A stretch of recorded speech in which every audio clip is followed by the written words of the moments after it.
Hello everyone, welcome to mission BPSC. देखिए, आज 2 chapter हम बायोलॉजी का कर चुके हैं। लूसेंट जो बायोलॉजी है उसका ख़त्म हो चुका है। आज करने जा रहे हैं तीसरा चैप्टर।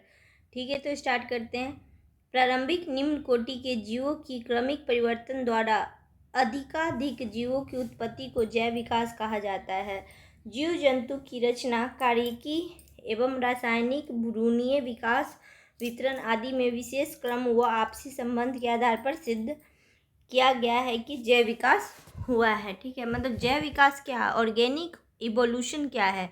तो प्रारंभिक निम्न कोटि के जीव से, ठीक है, बहुत छोटे जीव से जो उसमें क्रमिक परिवर्तन हुआ है, तो अधिकाधिक जीवों की उत्पत्ति जैव विकास कहा जाता है। जैसे कि कहा जाता है, देखिए, जैव विकास तो बंदर से ही मानव का उत्पत्ति हुआ, तो दैट इज भी जैव विकास। ठीक है, कहते हैं पहले पानी वाले जंतु आए, फिर सिर्फ फिर जंगल में रहने वाले, फिर वो पहले नीचे रहने वाले, फिर पेड़ों पे रहने पर, उन्हीं का क्रमिक विकास से हुआ है। तो ये क्या है, ऑर्गेनिक एवोल्यूशन।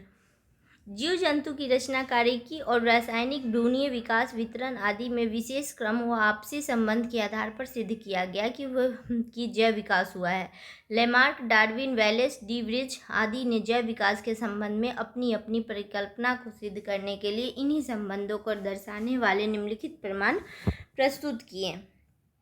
ठीक है, ये सब वैज्ञानिक है। देखिए क्या है कि वर्गीकरण वर्णीकरण से प्रमाण। ठीक है, दूसरा है कि तुलनात्मक संरचना से प्रमाण, तीसरा है अवशेषी अंग से प्रमाण मिला। ठीक है, संयोजकता व जंतु से प्रमाण,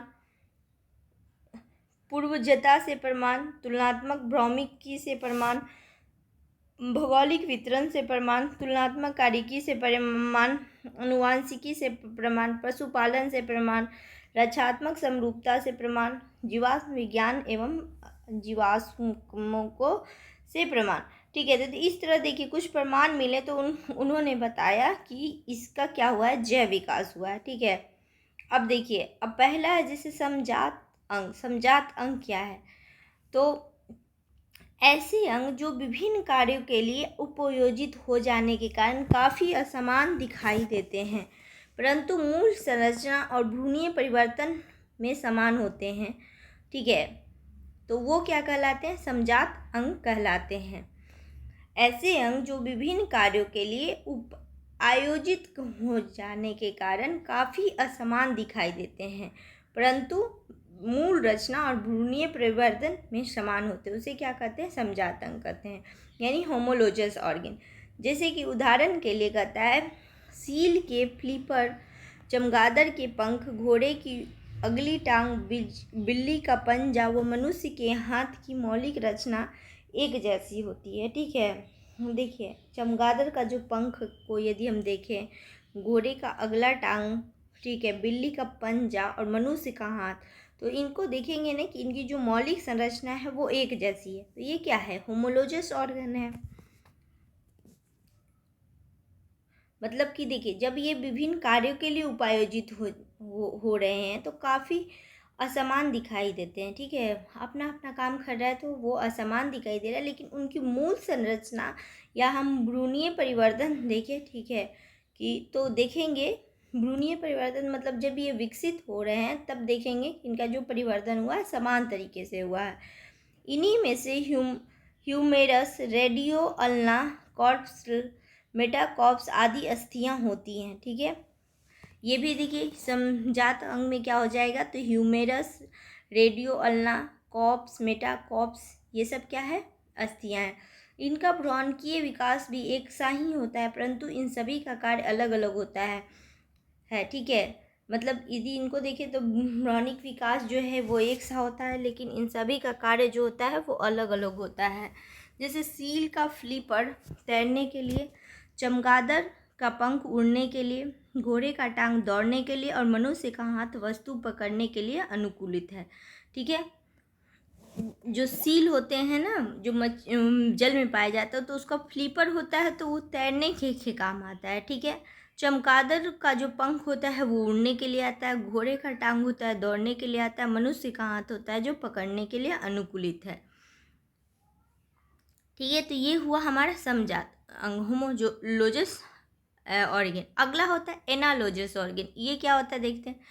ऐसे अंग जो समान कार्य के लिए उपायोजित हो जाने के कारण समान दिखाई देते हैं, परंतु मूल रचना एवं भ्रूणीय परिवर्धन में भिन्न भिन्न होते हैं। इसे क्या कहते हैं, तो समरूप अंग कहते हैं। उदाहरण के लिए तितली, पक्षी, चमगादड़ के पंख उड़ने को कार्य करते हैं और देखने में एक समान लगते हैं, परंतु इन सभी की उत्पत्ति अलग अलग ढंग से होती है। जैसे तितली के पंख की रचना शरीर भित्ति के भंज द्वारा, पक्षियों के पंख की रचना इनकी अग्रपाद पर परों द्वारा और चमगादड़ के पंख की रचना हाथ की 4 लंबी उंगलियों और धड़ के बीच फैली त्वचा से हुई है। ठीक है, अब इसको समझते हैं। ऐसे अंग जो समान कार्य के लिए उपायोजित हो जाने के कारण समान दिखाई देते हैं, परंतु मूल रचना एवं भ्रूणीय परिवर्धन क्या होता है, भिन्न भिन्न होता है। समझे। देखिए वहाँ पे क्या था कि असमान कार्य कर रहा था, लेकिन मूल रचना जो था या भ्रूणीय परिवर्तन सेम था। अब यहाँ जस्ट उल्टा है। अब उसमें एग्जाम्पल तो आपने देखा था, अब इसमें देखिए कि तितली, पक्षी, चमगादड़ के पंख उड़ने का कार्य करते हैं और देखने में एक समान लगते हैं। ठीक है, तितली है, पक्षी है, चमगादड़ का पंख तो उड़ने का कार्य कर, सबका पंख या लगेगा कि एक समान है, लेकिन इनकी उत्पत्ति को हम देखें तो वो अलग अलग ढंग से मिलता है। जैसे तितली के पंख की रचना शरीर भित्ति के भंज द्वारा होती है। ठीक है, उसकी जो यदि हम पंख की तुलना करें तो वो भंज द्वारा हुआ है। पक्षियों के पंख की रचना करें, पंख की रचना इनकी अग्रपाद पर परों द्वारा हुआ है, और चमगादड़ का पंख है जो की रचना हाथ की 4 उंगलियों पर उंगली तथा धड़ के बीच फैली त्वचा से हुई है। तो ये इस तरह क्या है, ये होमोलोजस ऑर्गेन, और जो हम एनालॉगस ऑर्गेन देखें बोथ आर डिफरेंट। ठीक है, मतलब दोनों एक जैसा है। एक में क्या है कि कार्य सेम है, तो उसका जो है भ्रूणीय परिवर्तन और मूल रचना भिन्न है। और इसमें क्या होता है, देखिए होमोलोजस में क्या है कि उसका कार्य जो है समान नहीं है, लेकिन मूल रचना सेम है। इसमें क्या है कि कार्य समान दिखता है, लेकिन मूल रचना ही सेम नहीं दिखता। और एग्जाम्पल तो ये ठीक है। अगला देखिए वेस्टिजल ऑर्गन क्या है, ये क्वेश्चन पूछा जाता है, ये इंपॉर्टेंट है। ठीक है, वेस्टिजल ऑर्गन क्या होता है, तो देखिए ऐसे अंग जो जीवों के पूर्वज में पूर्ण विकसित होते हैं, परंतु वातावरणीय परिस्थितियों में बदलाव से इनका महत्व समाप्त हो जाने के कारण विकास क्रम में इनका क्रमिक लोप होने लगता है और औशेषी अंग कहलाते हैं।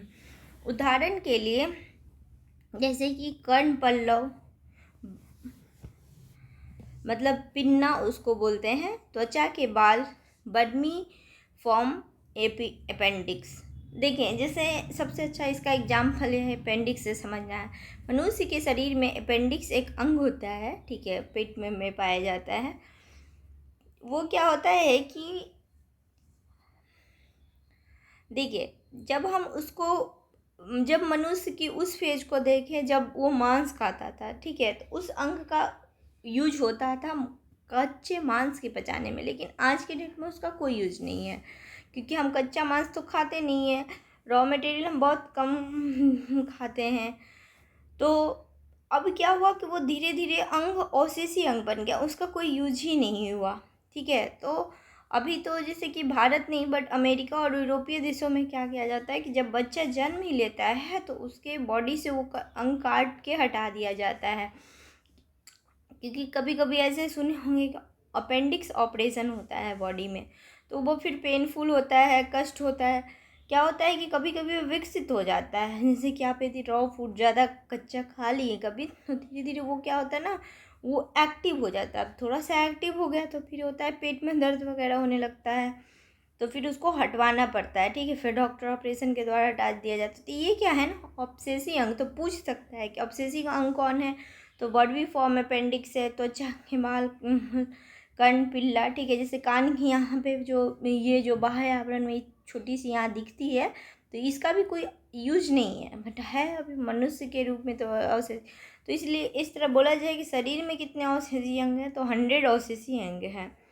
सर्वप्रथम प्रकाश संश्लेषी जीव साइनोबैक्टीरिया थे। ठीक है, ये भी क्वेश्चन पूछा हुआ है कि सबसे पहले जो है प्रकाश संश्लेषी जीव कौन है, तो साइनोबैक्टीरिया। पक्षियों का वर्ग विकास कैसे हुआ, तो सरीसृप वर्ग से हुआ है। और जलचर जलस्थलचर जीवों का विकास मत्स्य वर्ग से हुआ है। स्तनी वर्ग के जंतुओं का विकास भी सरीसृप से हुआ है। ठीक है, देखिए पक्षियों का अब चूंकि क्रमिक विकास है ना, तो सर्वप्रथम सबसे पहले क्या है, तो जल में साइनोबैक्टीरिया है। ठीक है, प्रकाश संश्लेषण सूर्य के प्रकाश से हुआ। बोले जाते पक्षियों का विकास कैसे हुआ, जो रेप्टाइल वर्ग के प्राणी हैं उनसे हुआ। जल स्तर जीवों का विकास कैसे हुआ, तो मत्स्य वर्ग से हुआ है। स्तनी वर्ग के जंतुओं का विकास भी सरीसृप से हुआ है। ठीक है, तो याद रखिएगा कि ये सब पूछ सकता है कि पक्षियों का विकास किससे हुआ, तो सरीसृप से हुआ। जल स्तर जीवों का विकास किससे हुआ, तो मत्स्य वर्ग से हुआ। स्तनी वर्ग यानी मैमल्स का विकास भी किससे हुआ है, तो सरीसृप। यानी कि देखिए दो चीज़ें, एक पक्षी का जो विकास है वो सरीसृप से हुआ है, और स्तनी वर्ग का के जंतु का जो विकास है वो भी, मनुष्य भी स्तनी वर्ग में ही आता है। ठीक है, तो ये भी सरीसृप वर्ग से हुआ है।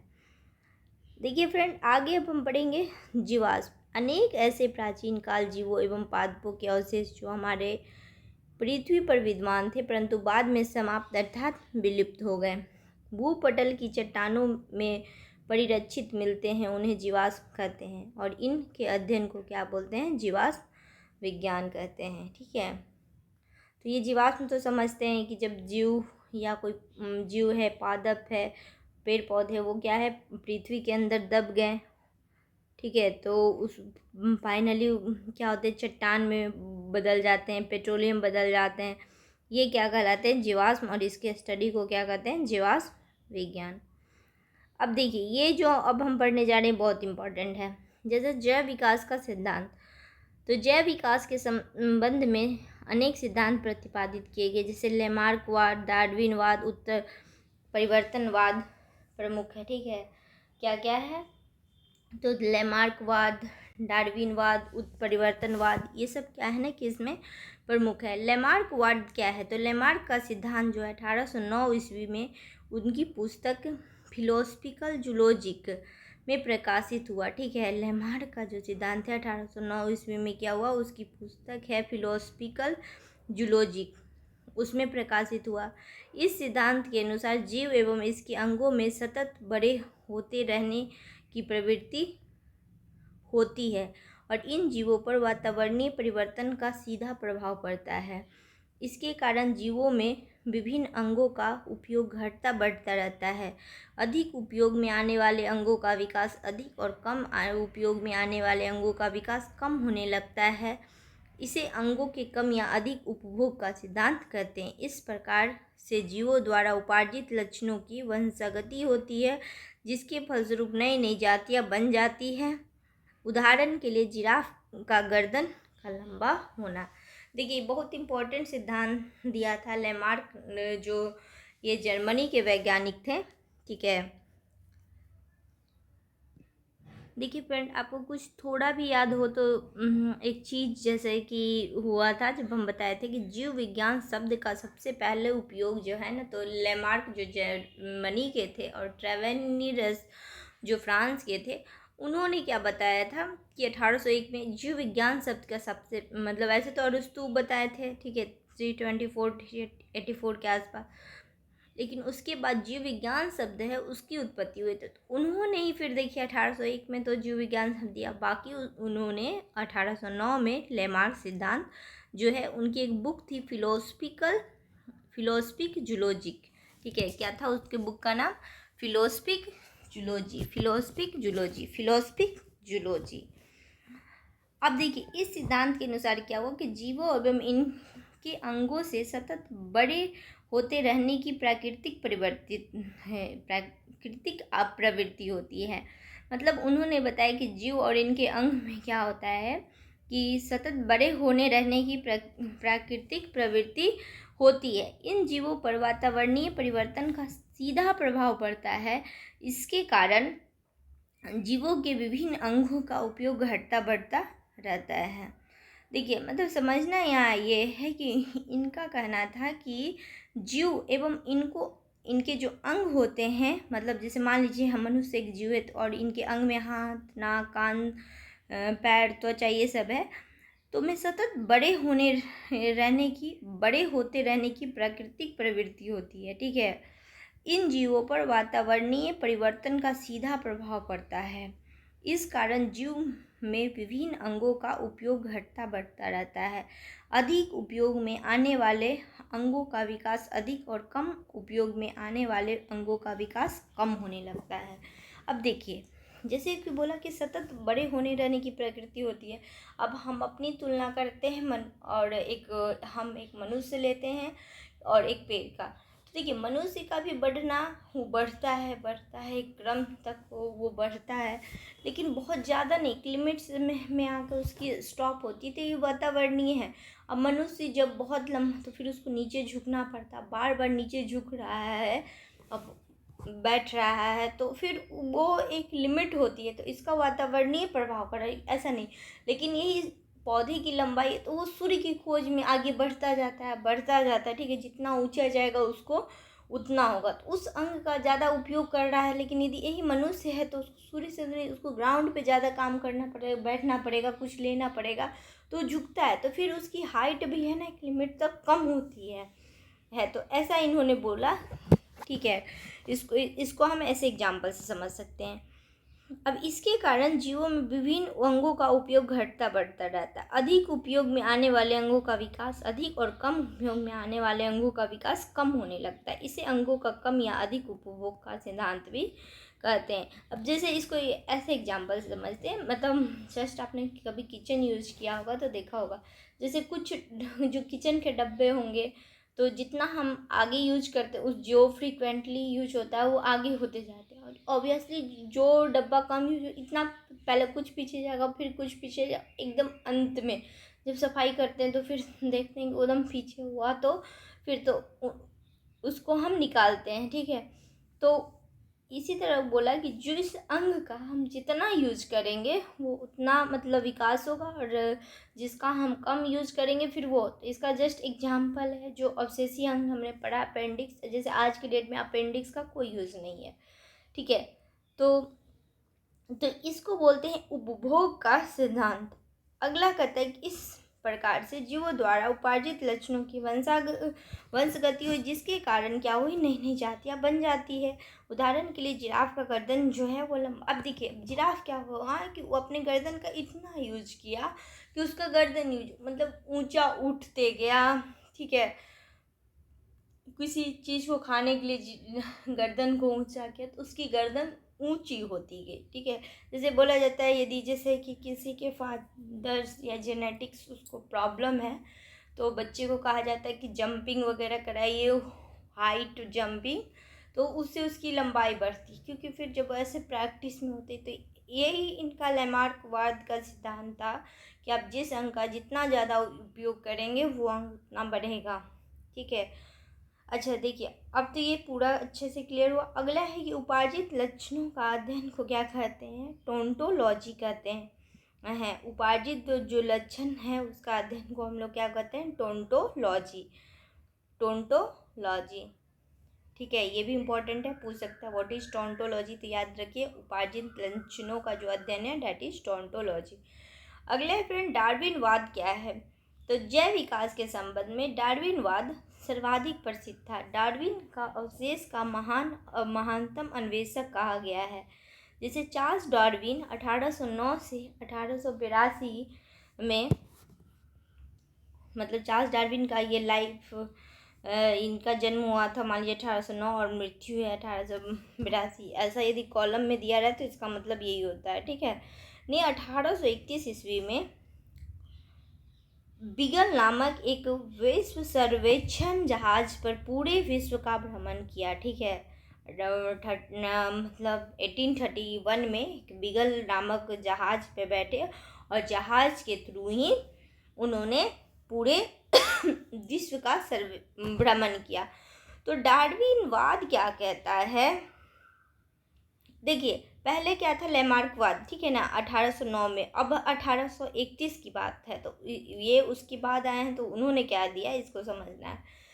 तो डार्विनवाद के अनुसार सभी जीवों में प्रचुर संतानोत्पत्ति की क्षमता होती है, ठीक है, मतलब बहुत सभी जितने भी जीव हैं, संतान उत्पत्ति मतलब रिप्रोडक्शन, अपने वंश को बढ़ाने की क्षमता होती है।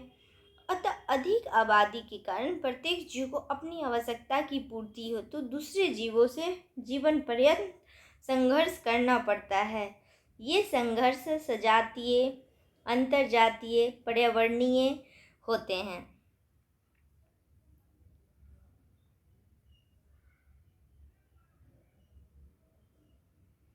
ठीक है।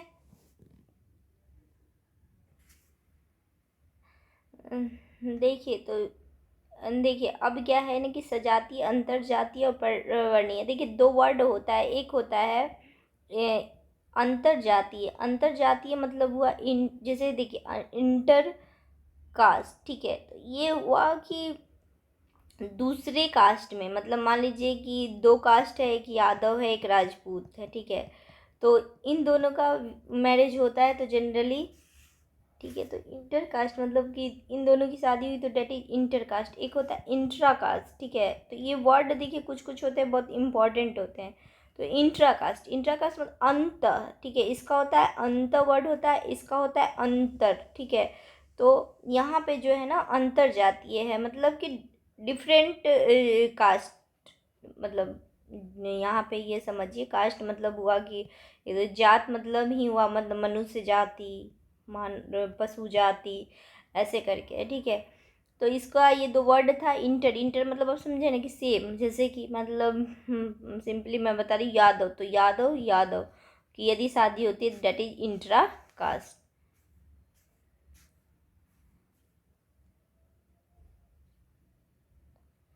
ठीक है, तो अभी हम लोग कहाँ पढ़ रहे थे, यही। तो देखिए तो इनका कहना था कि संघर्ष जो होता है सजातीय कारण कभी कभी अपने कास्ट में होता है, कभी कभी अंतर जातीय यानी डिफरेंट, और पर्यावरणीय भी होता है। दो सजातीय जो आपस में बिल्कुल समान नहीं होते। ये विभिन्नताएं इनकी हैं, इनके जनकों से वंशानुक्रम में मिलते हैं, ठीक है, ये विभिन्नताएं इनको क्या मिलते हैं, अपने जनकों से वंशानुक्रम में मिलते हैं। कुछ विभिन्नताएं जीवन संघर्ष के लिए लाभदायक होती हैं और जबकि कुछ जो होती हैं वो हानिकारक होती हैं। जीवों में विभिन्नताएं वातावरणीय दशाओं के अनुकूल होने पर वे बहुमुखी जीवन संघर्ष में सफल होते हैं, ठीक है। कहता है कि जीवन में विभिन्नताएं वातावरणीय दशाओं के अनुकूल होने पर भी वे बहुमुखी जीवन संघर्ष में सफल होते हैं। देखिए कहते हैं ना कि देखिए अनुकूल और प्रतिकूल यदि सही है, मतलब उसकी वातावरणीय दशाएं हैं, तो वो अपना जीवन संघर्ष में सफल हो जाएगा। उपयोगी विभिन्नताएं पीढ़ी दर पीढ़ी इकट्ठी होती रहती है और काफ़ी समय बाद उत्पन्न जीवधारियों के लक्षण मूल जीवधारियों से इतने भिन्न हो जाते हैं कि वो एक नई जाति बन जाती है। देखिए इसका जैसे कि लेमार्क ने जब कहा था कि जिस अंग का उपयोग हो रहा है उसको बताया था, वैसे ही अब ये कह रहे हैं कि मतलब उन्होंने, देखिए दोनों का प्रिंसिपल, अब आप लेमार्क भी पढ़ लिए डार्विनवाद भी पढ़ लिए, तो अभी तक देखा कि उन्होंने एक ही जीव के अंदर जो कैसे क्रमिक विकास हो रहा है उसको दिया। इन्होंने क्या कहा कि मतलब उसी जाति के अंदर या दूसरे जाति के कारण जो संघर्ष हो रहा है, जैसे कि अब देखिए एक एग्जाम्पल लीजिए, डॉग, ठीक है, तो देखिए जब डॉग का बहुत सारा बच्चा, मतलब वो कभी 6 7 8 10 कभी दर्जनों में ऐसे बच्चा देते हैं, तो देखिए एक उसी मतलब डॉग से जो उसका पपी होगा, तो कुछ पपी बहुत एक्टिव होते हैं, मान लीजिए 1 नंबर 2 नंबर 3 नंबर, तो देखिए क्या होता है 1 नंबर बहुत एक्टिव है, उसको जब कुछ ही चार पपी है उसके, तो कुछ खाना दीजिए, इतना एक्टिव है कि यही खा ले रहा है, इन सबको पीछे धकेल देता है, ठीक है। फिर उसमें से भी ये 2 नंबर थोड़ा ज़्यादा, मतलब इसके इन दोनों कंपैरिजन में। तीसरा क्या है कि अब देखिए अभी कारण कुछ भी हो सकता है, पर्यावरणीय दशा, मतलब हो सकता है इसको ठंड लग रहा हो, ये बीमार हो, या कुछ ऐसा इसके जेनेटिक्स प्रॉब्लम हो, कोई अंग ना विकसित हुआ हो, तो क्या है, और ये बहुत शिथिल है, तो अब क्या होगा इन तीनों का तो सर्वाइवल, ये जिंदा बचेगा, ये अभी ही डेथ कर गया। अब इन दोनों में है क्या है कि हर थोड़ा से इतना ही खाना है, इन्हीं दोनों के लिए पर्याप्त है, तो ये भी हो जाएगा, ठीक है। इन दोनों में तो फिर 1 और नंबर 2 नंबर, 1 नंबर इतना एक्टिव है तो थोड़ा ये ज़्यादा विकसित होगा, तो ये आगे निकल जाएगा, ये पीछे रहे। वैसे ही एक माँ बाप का भी संतान होता है, तो कोई देखिए एक माँ बाप से 5 बच्चे हैं तो कोई थोड़ा आगे विकास कर जाता है, कोई नीचे पायदान पे रह जाता है।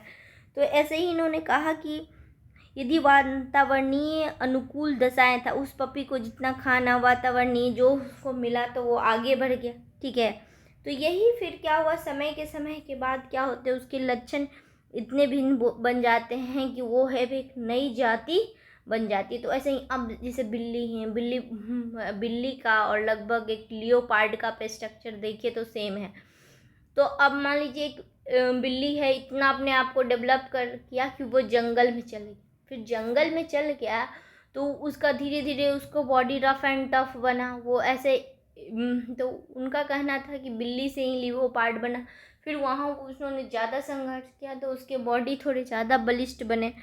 तो डार्विन का ये कहना था कि इस तरह संघर्ष के कारण देखिए एक जाति ही एक नई जाति बन जाती है, ठीक है।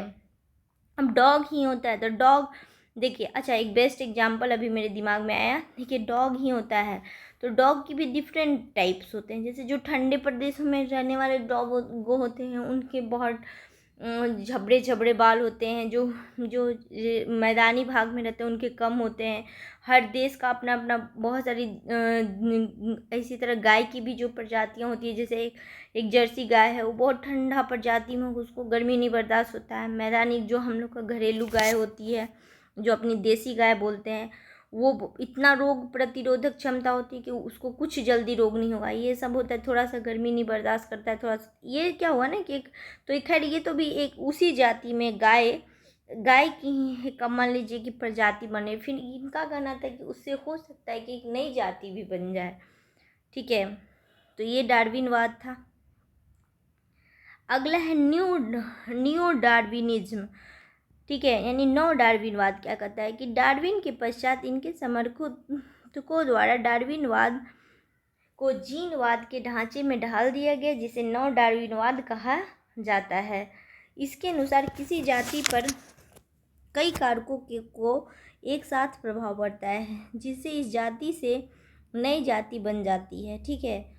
क्या हुआ कि एक जाति पर कई कारकों का प्रभाव पड़ता है और इस जाति से बिल्कुल एक नई जाति बन जाती है। अब देखिए ये कारक क्या है, तो विविधता है, उत्परिवर्तन है और प्रकृति वर्णन है, ठीक है। ये कारक क्या है, विविधता, उत्परिवर्तन म्यूटेशन और प्रकृति वर्णन है। चौथा है जनन। अब देखिए इस प्रकार नव डार्विनवाद के अनुसार जीन में साधारण परिवर्तन के फलस्वरूप जीवों की नई जातियां बन जाती हैं, जिनमें जीन परिवर्तन के कारण भिन्नताएं आती हैं, ठीक है ना। मतलब नव डार्विनवाद कहा है कि डार्विन के पश्चात इनके समर्थकों द्वारा ही ना डार्विन ने को जीनवाद के ढांचे, मतलब ये बोला कि यदि उसके जीन में ही परिवर्तन कर दिया जाए ना। देखिए जैसे इसको समझने के लिए क्या है कि जैसे देसी जो टमाटर वगैरह होता है वो कम होता है, फिर उसको हाइब्रिड किया तो किसी देश का देखा कि टमाटर बड़ा होता है, दोनों का हाइब्रिड संकरण तो कराया, तो आज फिर एक टमाटर पाया गया कि इस टमाटर की अपेक्षा ही ऐसे देखिए पहले लौकी जो है देसी लौकी छोटा, आजकल बड़ा बड़ा लौकी आता है, खीरा में भी वही है, जनरली आपको ये प्लांट में दिखेगा। तो क्या होता है ना, उसको जीन में परिवर्तन किया जाता है, ठीक है, जेनेटिकली मॉडिफाइड, जिसको जीएम क्रॉप भी आजकल है, जिसे कॉटन जीएम क्रॉप, फिर ब्रिंजल को लाया जा रहा है। तो इसके कारक क्या है, तो विविधता है, उत्परिवर्तन है और प्रकृति वर्ण है, ठीक है, और जनन, ठीक है।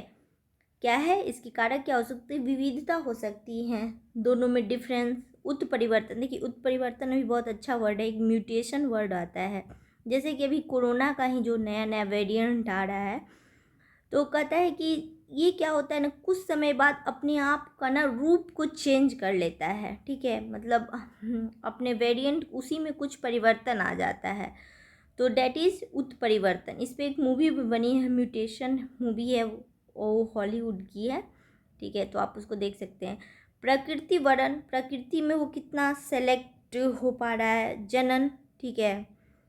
तो इस प्रकार नौ डार्विनवाद के अनुसार जीन में साधारण परिवर्तनों के परिणाम स्वरूप जीवों की नई जातियां उत्पन्न हुई, जिसमें जीन परिवर्तन के कारण भिन्नताएं बढ़ जाती है। ठीक है, अगला है उत्परिवर्तनवाद। यहाँ पे थोड़ा सा और अच्छे से समझेंगे। देखिए, यह सिद्धांत किसने दिया? तो ह्यूगो डिवरेज ने दिया।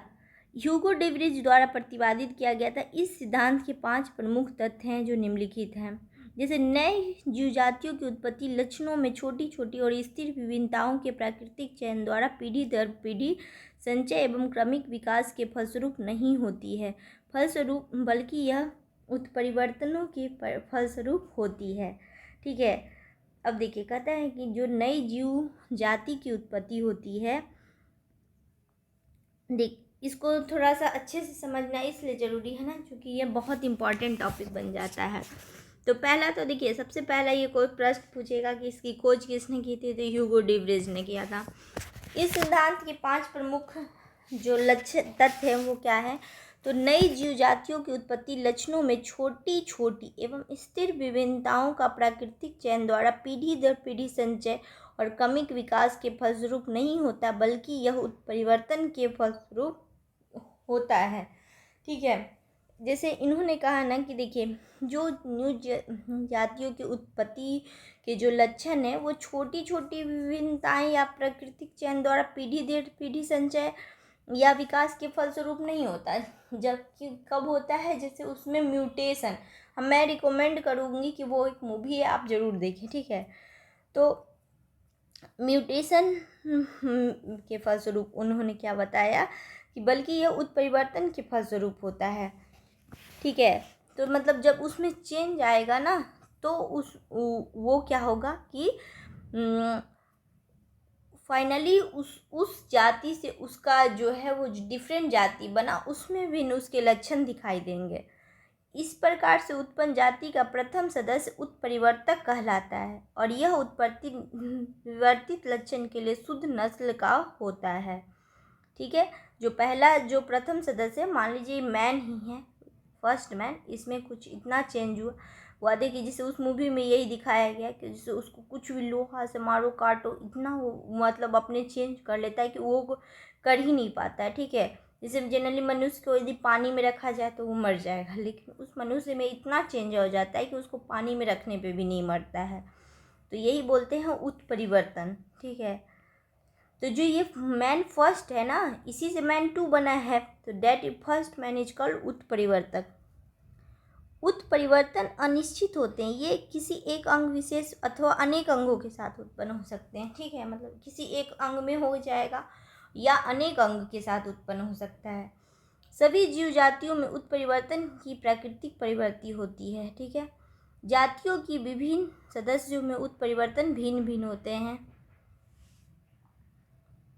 उपयुक्त उत्परिवर्तनों के फलस्वरूप अचानक ऐसी जीवधारियां उत्पन्न हो सकती है जो जनक से इतने अधिक भिन्न होंगे कि उन्होंने एक नई जाति माना जाएगा। ठीक है, 5वां पॉइंट इंपॉर्टेंट है। देखिए, चौथा को एक बार और समझते हैं। सभी जीव जातियों में उत्परिवर्तन की प्राकृतिक प्रवृत्ति होती है। यदि उनमें उत्परिवर्तन हो रहा है तो प्राकृतिक प्रवृत्ति के कारण हो रहा है। जाति के विभिन्न सदस्यों में उत्परिवर्तन भिन्न भिन्न हो सकता है। ठीक है, जरूरी नहीं कि एक सदस्य में हो रहा है तो सब में हो सकता है कि हर सदस्य में अलग अलग तरीके से हो रहा है। उपयुक्त परिवर्तनों के फलस्वरूप अचानक ऐसी जीवधारियां उत्पन्न हो जाते हैं जो जनक से इतने भिन्न हो कि उन्हें एक नई जाति माना जाता है। ठीक है, तो जीन के भीतर अनुक्रम आधार परिवर्तन। ठीक है, देखिए, उत्परिवर्तन यदि एक लाइन में बोला जाए उत्परिवर्तन क्या है, तो जीन के भीतर अनुक्रम आधार परिवर्तन क्या कहलाता है? उत्परिवर्तन। ठीक है, जीन के भीतर अनुक्रम आधार परिवर्तन उत्परिवर्तन कहलाता है। जीन के भीतर अनुक्रम आधार परिवर्तन उत्परिवर्तन कहलाता है। ठीक है फ्रेंड, तीसरा चैप्टर खत्म हुआ। अगला चैप्टर में करेंगे अनुवांशिकी। Thank you friend.